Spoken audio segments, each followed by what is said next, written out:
Religion, after all, a private affair.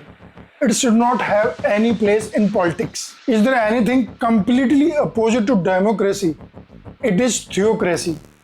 अगर लोकतंत्र के एकदम अपोजिट कोई चीज़ है तो वो थियोक्रेसी है, यानी कि धर्म आधारित शासन व्यवस्था। राज्य किसी धर्म को ना तो राज्य धर्म घोषित करेगा, ना ही किसी धर्म के साथ कोई भेदभाव करेगा। ये सारे स्टेटमेंट्स हैं अंबेडकर जी के। अंबेडकर जी ने या तो ये अपनी किताब एनिहिलेशन ऑफ कास्ट 1936 में दिए, या उन्होंने 1949 नवंबर संविधान सभा में भाषण देते हुए दिए, या फिर उन्होंने अपने निबंध ऐसे जो लिखे हैं उसमें ये बातें कही हैं स्वयं अंबेडकर जी ने। वहीं दूसरी तरफ आरएसएस के नेता, बीजेपी के नेता जैसे कि शिवराज सिंह चौहान जी ने कहा है कि भारत एक सेकुलर देश नहीं था। अंबेडकर के बारे में कहा जा रहा है कि अंबेडकर भी सेकुलर इंडिया के खिलाफ थे, क्योंकि इन्होंने संविधान के मूल प्रति में सेकुलर शब्द को सम्मिलित नहीं किया। क्या है पूरा मामला? क्या अंबेडकर वाकई में सेकुलर नहीं थे? अंबेडकर के साथ साथ नेहरू भी सेकुलर नहीं थे? अगर सेकुलर थे तो उन्होंने शुरू में सेकुलर शब्द क्यों नहीं इस्तेमाल किया? 1942 अमेंडमेंट सही है या गलत है? चलिए आज की वीडियो में तलाशने की कोशिश करते हैं। 42वां संविधान संशोधन 1976, जिसे मिनी कॉन्स्टिट्यूशन ऑफ इंडिया भी कहा जाता है, वो कितना सही है, कितना गलत है? इमरजेंसी के बाद 1975 के बाद 1976 में 42nd अमेंडमेंट किया गया, 42वां इंदिरा गांधी जी द्वारा किया गया। तो कहा जाता है कि उन्होंने मन माफिक तरीके से इसमें बहुत सारे बदलाव कर दिए गए। जिस संविधान संशोधन में 3 शब्द जोड़े गए थे प्रीएम्बल में, प्रस्तावना में, सोशलिस्ट, सेकुलर एंड इंटीग्रिटी, इसलिए इन सारी चीज़ों पे विवाद खड़ा हो गया है। शिवराज चौहान ने कहा है, शिवराज सिंह जी ने, कि भारत सेकुलर देश नहीं है मूल प्रवृत्ति से। 2200 साल पहले अशोक ने और 1400 साल पहले राजा हर्ष ने भारत में सेकुलर देश की, धर्मनिरपेक्ष देश की, परनिरपेक्ष देश की नींव रख दी थी।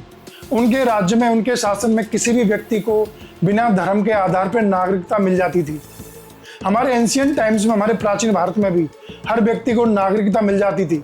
किसी भी पद पे आने में उनको कोई दिक्कत नहीं थी, उनका धर्म नहीं देखा जाता था। महाराष्ट्र में जो एलोरा की गुफाएं हैं, अगर उनमें आप चित्र शैली देखेंगे, उनमें जो प्रतिमाएं बनाई गई हैं वो जैन, पारसी, हिंदू सभी धर्मों के एक एक साथ बनी हुई हैं, जो धार्मिक संभाव की पुष्टि करती हैं कि भारत देश, चाहे वो प्राचीन काल से हो, चाहे वो बुद्ध के समय से हो, चाहे सम्राट अशोक के समय से हो, चाहे राजा हर्ष के समय से हो, एक सेकुलर देश रहा है।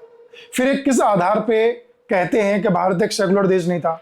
इस आधार पर कहते हैं कि अंबेडकर जी ने अगर इतना जरूरी था, अगर नेहरू जी ने इतना जरूरी था, तो ये संविधान की शुरुआत में क्यों शामिल नहीं किया गया? बात तो सच ये है कि इसके ऊपर संविधान सभा में निर्मित करते समय बहस हुई थी, आर्गूमेंट किया गया था, अंबेडकर के समक्ष बात रखी गई थी और उन्होंने जानबूझ के इस बात को संविधान में शामिल नहीं किया। उन्होंने कहा कि हमें धर्मनिरपेक्ष बात को मूल्यों के तहत इनडायरेक्टली इसमें संविधान में शामिल करना है, ना कि डायरेक्टली, ताकि लोगों के लिए बड़ा मुद्दा या गौर करने का विषय ना बने। ये इतना बड़ा मुद्दा नहीं है, क्योंकि भारतीय परंपरा, भारतीय संस्कृति सेकुलर है। उस बात को रेखांकित, हाईलाइट करने की जरूरत नहीं है, अनावश्यक रूप से उस बात को तूल देने की जरूरत नहीं है। ये आर्गूमेंट था अंबेडकर का संविधान सभा में। ये कोई बात मैं अपने मन से नहीं कह रहा हूँ, this is all recorded in his writings. ऐसे उनकी किताबों में सब इंगित है। जो आर्टिकल्स लिखे गए, इंडियन एक्सप्रेस पे जाके, द मिंट पे जाके, द हिंदू में जाके आप सभी पढ़ सकते हैं। What are the thoughts of Ambedkar on secular India and the thought of secular India. You will find each and every fact about this, जो कि रिजेक्ट करेगा शिवराज सिंह चौहान की इस स्टेटमेंट को कि भारत एक सेकुलर देश नहीं था। इंदिरा गांधी ने मनमानी तरीके से 42nd अमेंडमेंट में इन बातों को जोड़ दिया। अब बात आती है कि क्यों ऐड कर दिया? अगर भारत सेकुलर था तो उसको जरूरत क्या थी? जरूरत इसलिए लगी हुई होगी कि भारत में सांप्रदायिक दंगे बढ़ने लगे, ध्रुवीकरण बढ़ने लगा, सांप्रदायिक राजनीति फिर से पैर पसारने लगी थी। आरएसएस जैसे, बीएचपी जैसे या सिमी जैसे कट्टरपंथी समूह आगे बढ़ रहे थे, तो उनको स्पष्ट रूप से मैसेज देने के लिए, देश के लोगों को स्पष्ट एक बात बताने के लिए कि भैया देश जो है संप्रभु होने के साथ साथ सेकुलर भी है, सोशलिस्ट भी है, इसलिए ये अमेंडमेंट किया गया। उसमें बहुत सारे बदलाव किए गए थे जो जुडिशरी से, एग्जीक्यूटिव से, स्टेट और सेंट्रल रिलेशन से रिलेटेड थे। बहुत सारे संविधान संशोधन उस वक्त किए गए थे, इसलिए ही 42nd अमेंडमेंट्स को मिनी कॉन्स्टिट्यूशन ऑफ इंडिया कहा जाता है। अब बात आती है कि बदलाव क्यों किया गया, प्रियम्बल प्रस्तावना बदलाव नहीं किया जा सकता है। बिल्कुल सही बात है, क्योंकि उसको संविधान का मूलभूत ढांचा माना जाता है। बट कहते हैं कि कोई चीज अगर समय के साथ ना बदले, अगर समय के साथ उसमें बदलाव ना किया जाए तो वो चीज सड़ जाती है। अगर समय के साथ साइंटिफिक बदलाव किए जाएं तो वो अच्छे होते हैं।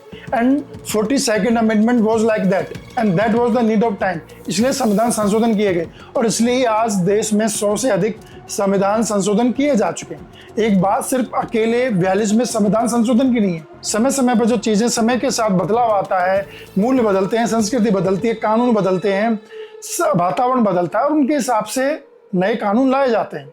जैसे कि मोदी सरकार ने आईपीसी, सीआरपीसी इन सब में संशोधन किया है। और ऐसा नहीं है कि बीजेपी के पास राइट नहीं है। जब उसको लगेगा कि किसी संविधान संशोधन करने की आवश्यकता है तो वो भी करेगी, और उन्होंने भी कई संविधान संशोधन किए हैं, जिसमें से एक सबसे इंपॉर्टेंट है समान नागरिक संहिता का, जिसके पक्षधर अंबेडकर भी थे। अगर लाना ही है, बीजेपी को कुछ चेंज करना ही है, नीड एंड आवर है, वो है एक समान नागरिक संहिता।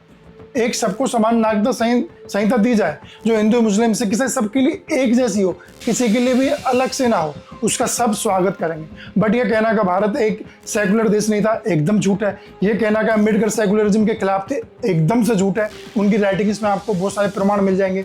नेहरू भी सेकुलर इंडिया के पक्ष में थे। बस समय समय की बात है कि ये कब क्या संशोधन किए जाते हैं। SR Bombay versus union of India एक केस है जो 1994 में हुआ, और उसमें भी इस बात को ऑन रिकॉर्ड कहा गया कि इंडिया शुरू से ही एक सेकुलर देश रहा है। उसके ट्रेडिशंस में, उसकी शासन प्रणाली में सेकुलर जो एलिमेंट्स हैं वो शामिल रहे हैं। तो इस बात को बिल्कुल ना एक्सेप्ट करें, इस पे आर्गूमेंट करें, रिसर्च करें, समझें, परखें कि कोई भी कुछ भी कह रहा है तो वो क्यों कह रहा है, उनका एजेंडा तो नहीं है।